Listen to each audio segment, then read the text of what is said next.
Hi, guys. Welcome to another episode of Cheers, where everyone knows your game. Once again, it's me, Mac, and I am very, very fortunate to have two fantastic guys from Gap Closer Game. We have Gary Alaka. He is the operations manager of Gap Closer. He is the numbers guy, logistics person, head of operations. And then we also have Rob Chew. He is the creative engineer. He is the founder of Gap Closer Games. He is the inspirational leader and quite possibly the Captain America of the industry. Guys, thank you so much for being here. I really, really appreciate it. Thank you. Thank you. One of the things that we always like to do on the show is we like to talk a little bit about what kind of got you where you are in the industry. So you guys have formed Gap Closer Games. Your first Kickstarter was over 4,000 backers, $300,000 in pledges, and you kicked out one of the funniest restaurant games that I have ever had the pleasure of playing. Then you guys followed up with the second Kickstarter, over 5,000 backers, and another $3,000 in pledges. What made you guys get to how did you guys get to this point? Ooh, Rob, you wanna give the origin story?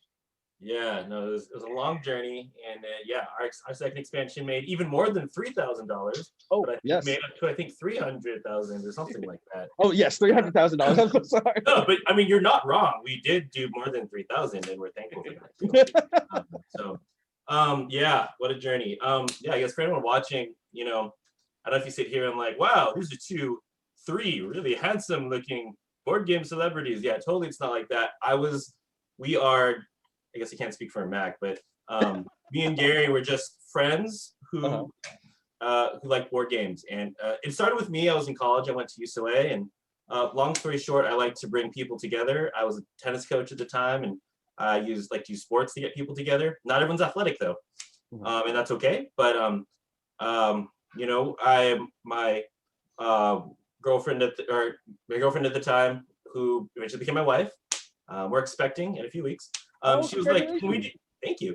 She was like, "Can we do other things besides sports to get people together?" And I'm like, "Well, okay. What else do people do besides play sports? Because that's all I did back then." She's like, "Well, they eat and they play games." And I was like, "Well, I guess I can feed people." And I guess I like board games. Yeah. And we would cook for people in college and have people over. And we found there's different types of board games for different types of people, and that's okay. Like you got your more heavy D&D guys who want to slay a raid boss and go for hour-long campaigns, and then we got people who want to play apples to apples. And as I was playing games, I just was like, man, it'd be so cool if there was a game that was about food, because I liked food. My grandma was a chef. She wrote a cookbook, and I don't know, it was something me and my wife like to do. We got together over cooking, and we would cook together all the time. We still do. In fact, I just came from making dinner with her, and we just like, man, this is so much fun. And back in college, I was just like, man, wouldn't it be really cool to do something that I'm probably never gonna have time to do, even if it never goes anywhere.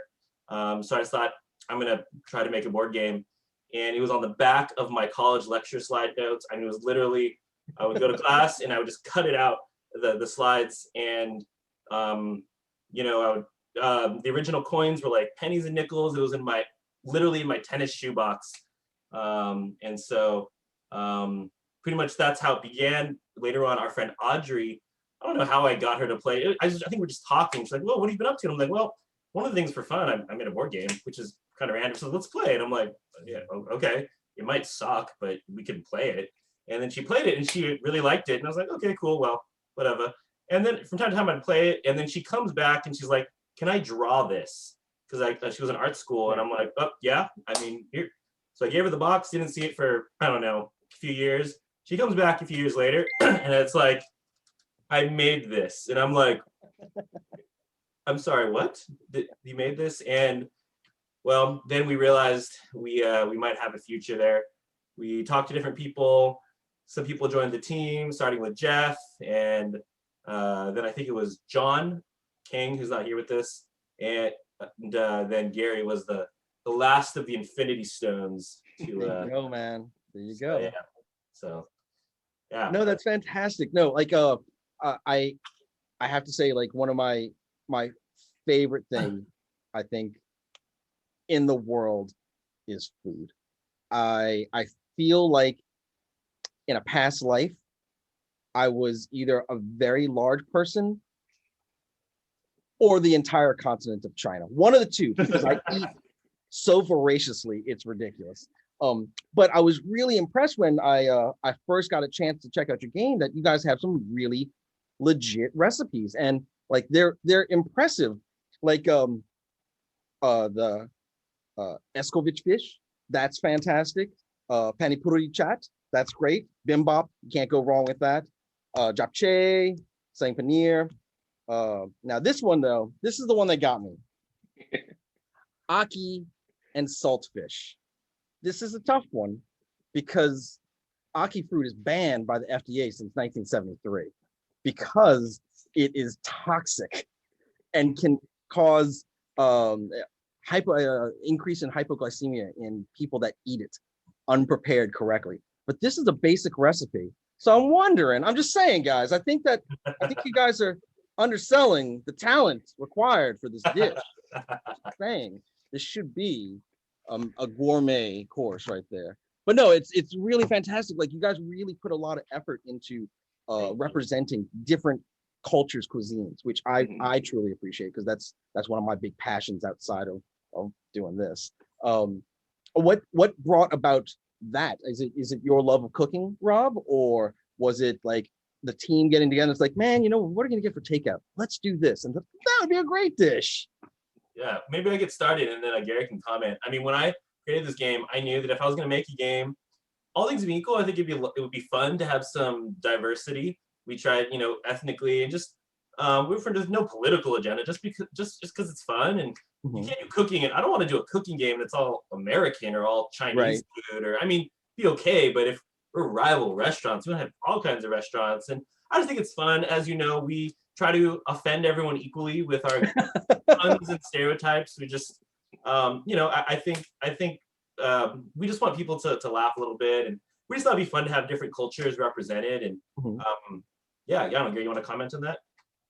Yeah, I think that the food was kind of like a puzzle. It's like how many dishes can you make using sort of a limited number of ingredients? And I mean, the first rendition of the game, I remember. I mean, I wasn't even there for the first draft. We had so many ingredients. We had apples, we had cabbage, we had strawberries. Like, we had way too many ingredients. So it was really cool to see how you can take these, what is like 30 or so ingredients, and you realize, you can actually make so many dishes just by doing different combinations. And I think with the expansion, that was a ton of fun trying to, incorporate Indian food and Jamaican food and Peruvian food. And I mean, we live in LA, so like we live in this world. Like we're surrounded by all sorts of food. And there's even times when I'm out in the wild and I'm like, I should carry a deck of recipes with me because I can see the dish, being prepared in a store.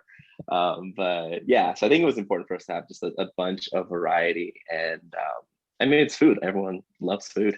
Right? That's what I'm saying. And like that's one of the things that I truly enjoyed about the game, just because I have a very extensive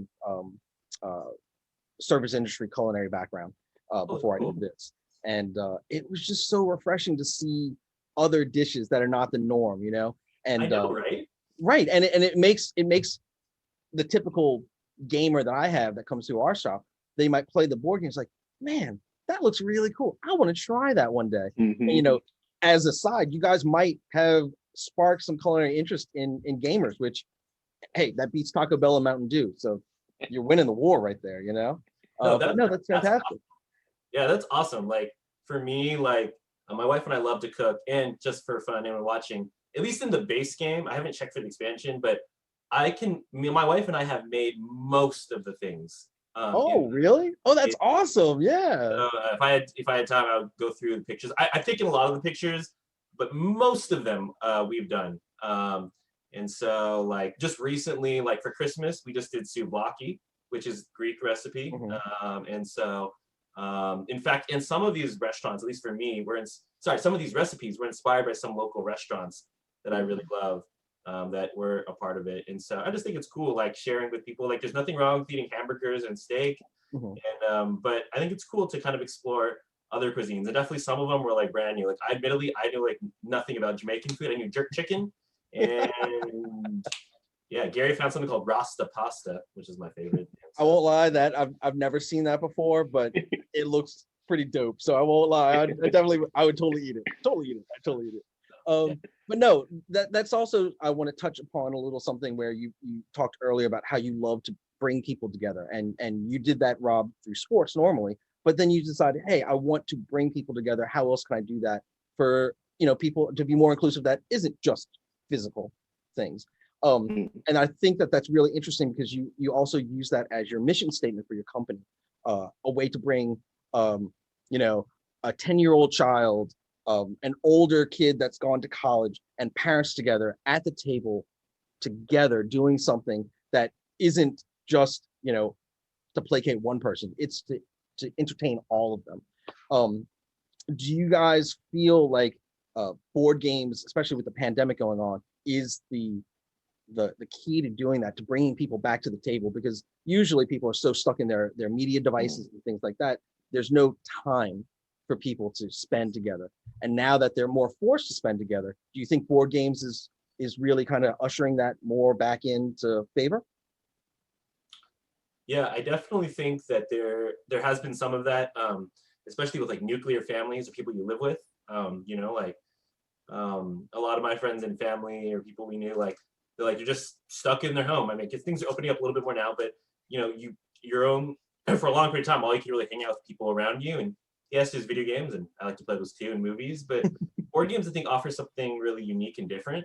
Hopefully, Rival Restaurants can be helpful to that endeavor. At the same time, it's also hard because you're also stuck playing with the same people. So, like for the most, I mean, yeah, things are kind of opening up, but for the most part, you're stuck with, well, whoever lives with you. And if they like games or don't like, or if they only play apples to apples or only play Dungeons and Doorknobs, I mean, I think that there's definitely, we definitely saw more people buying games when people realized, oh, the pandemic is like going to be a real thing. I definitely thought. Gary, did you have a comment? Yeah, no, I think I can speak for my own family. We grew up playing games, but like very loosely.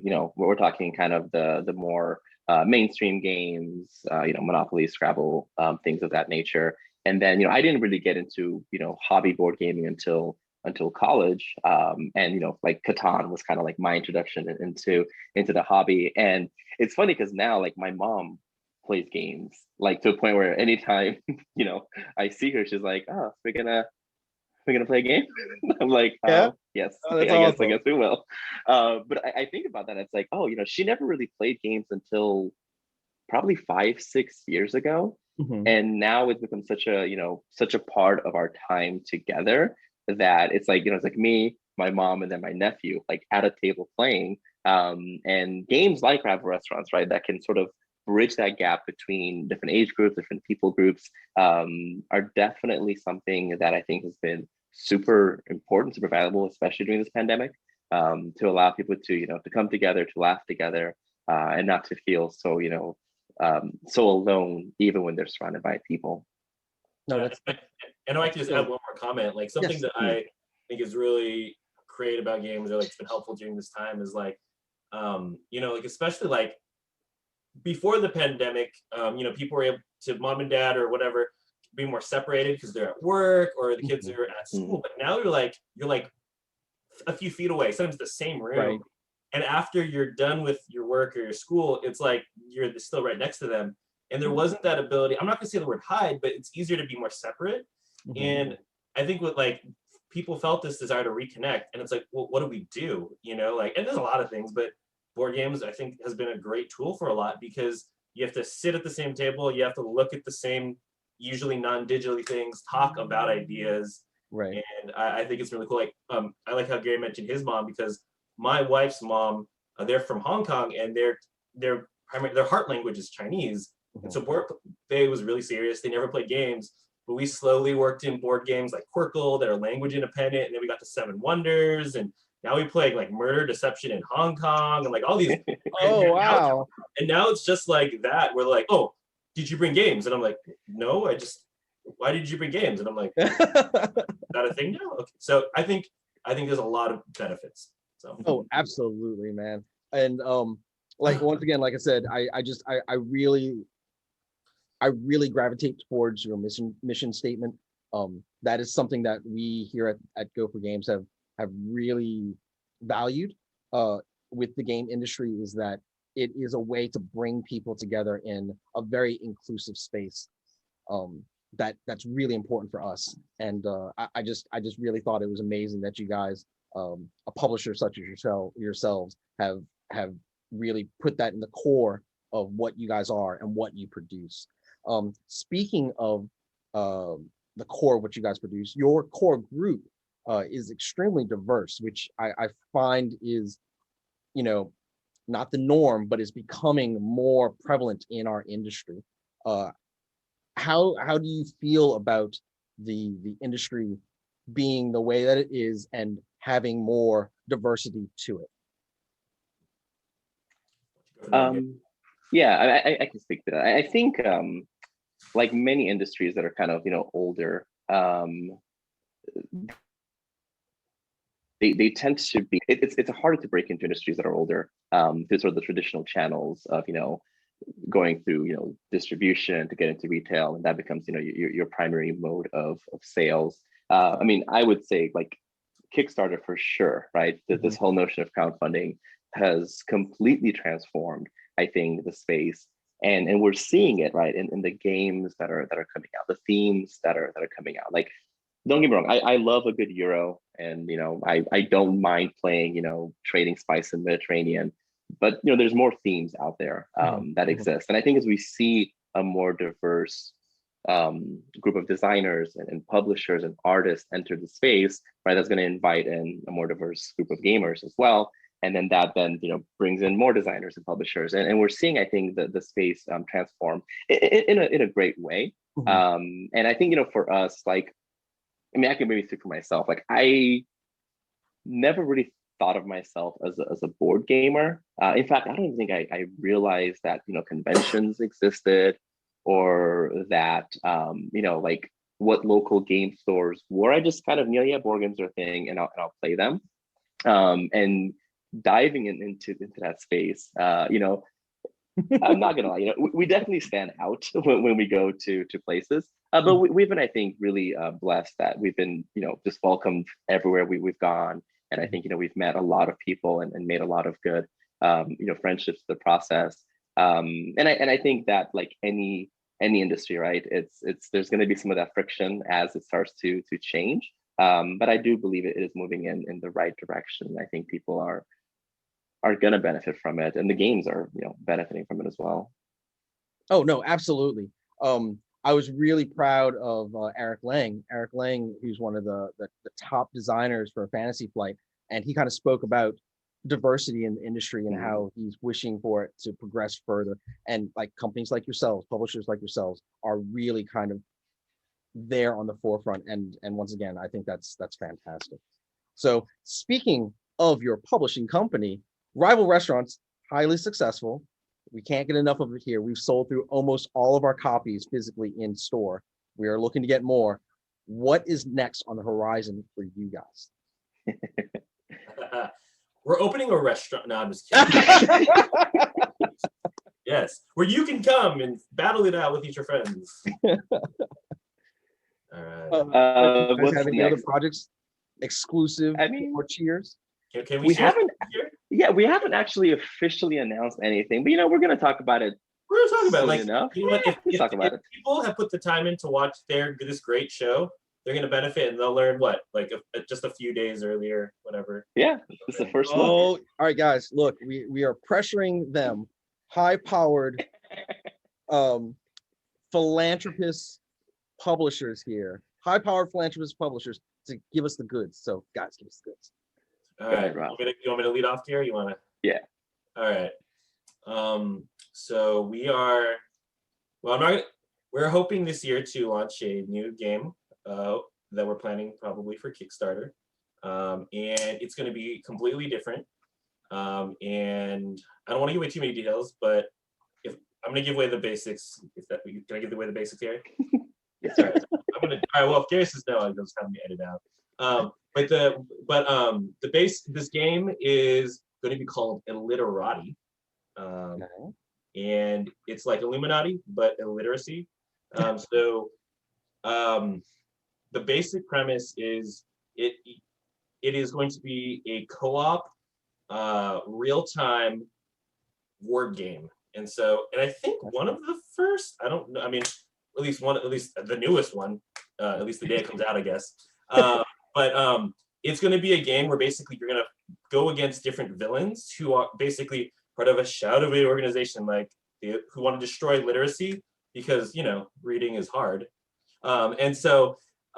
Basically you're going to work together to create words, but they're not just any words, but like very different words, in order to during a timed round, and basically you have to be able to spell words, but you're gonna have to spell very specific words, and you have to also manage these different types of resources that are related to letters. It's gonna be time-based, and it's gonna be very teamwork heavy. And yeah, just like Ralph Russian's you're never gonna have to wait for your turn. I don't know, that's slowly becoming our thing. Well, I guess if 2 games counts as a thing. But we're really excited. It's gonna be great. We have the same artist. The art is great. We're really excited. And I should let Gary say something before I have that before I get pulled off the screen. Yeah, I mean, I think Rob said it great. It's the game is meant to be, you're unlocking these ancient sort of, not ancient, but like these books that are trying to be buried, and you're unlocking them, one by one. It's really unique. It's very different in how it plays.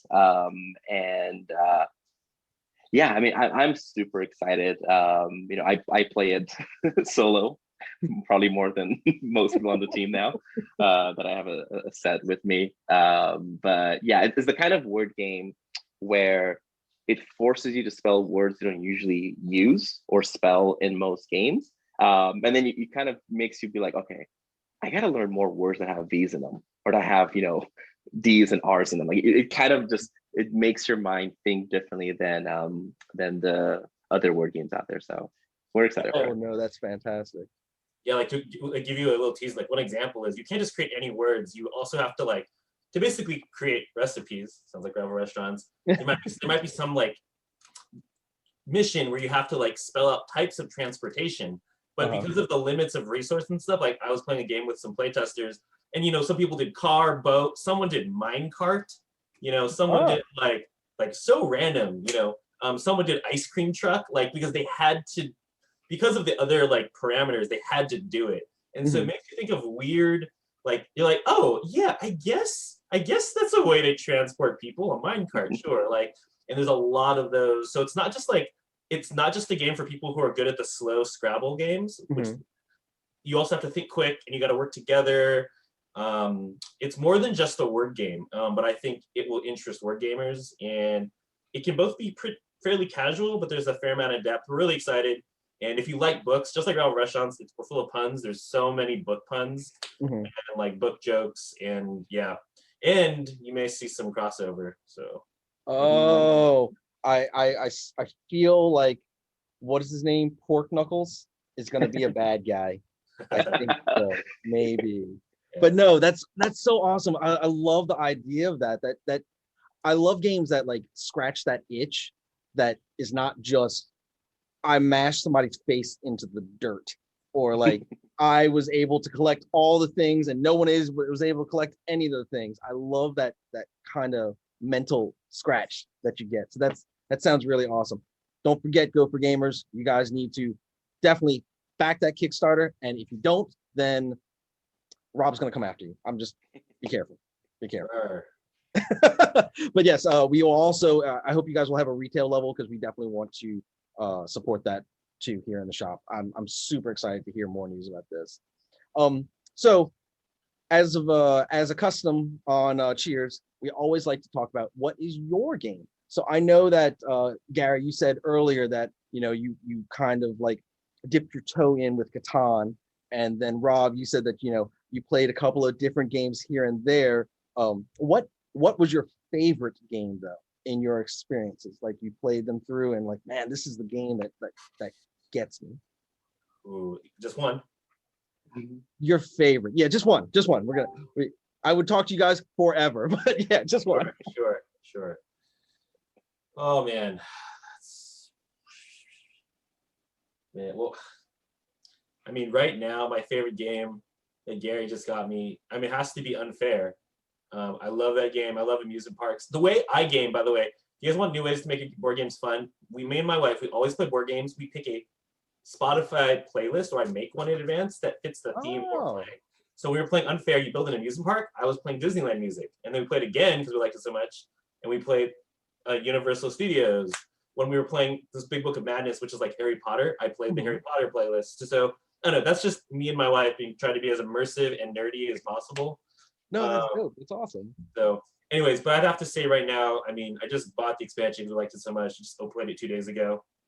So I think Unfair right now has got to be, has got to be up there. I mean, I really like Villainous.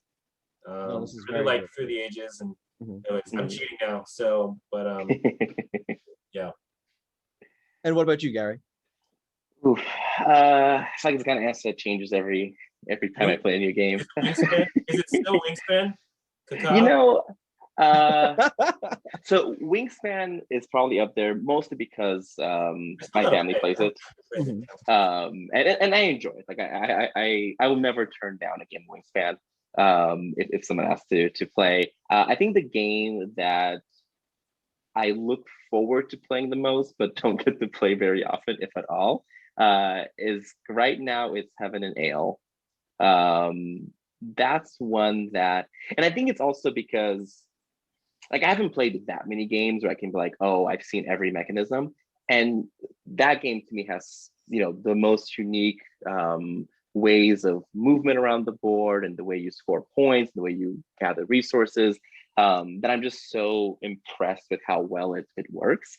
So Heaven and Ale is probably my current favorite game. No, that's fantastic. Oh man, guys, I just can't tell you how grateful we are to have had you on our show tonight. Thank you so much. It's been a real pleasure to be able to speak with both of you. And next time, hopefully, when the world goes back to normal, we can get you guys down here. And LA may be a mecca of food, but you're dealing with New Orleans. And now I feel like the gauntlet has been thrown down. I'm going to have to show you real food. That's a challenge that we will accept. Yes, Thank you. Please, definitely. If you guys can ever make it down here, Go for Games would love to have you, and we would make a big deal of it. We can get you out for a big crawfish boil, and then we'll go spend a night downtown and eat some really fantastic food. But that would be great. Rob, Gary, thank you so much. We really appreciate having you guys on the show, and we look forward to spotlighting all the new information for your new Kickstarter when it comes out. And once again, Rival Restaurants, guys, get it while it's hot. It's still fresh in package right now from Gap Closer Games. Thanks a lot, guys. I really appreciate it. Thanks, Mac.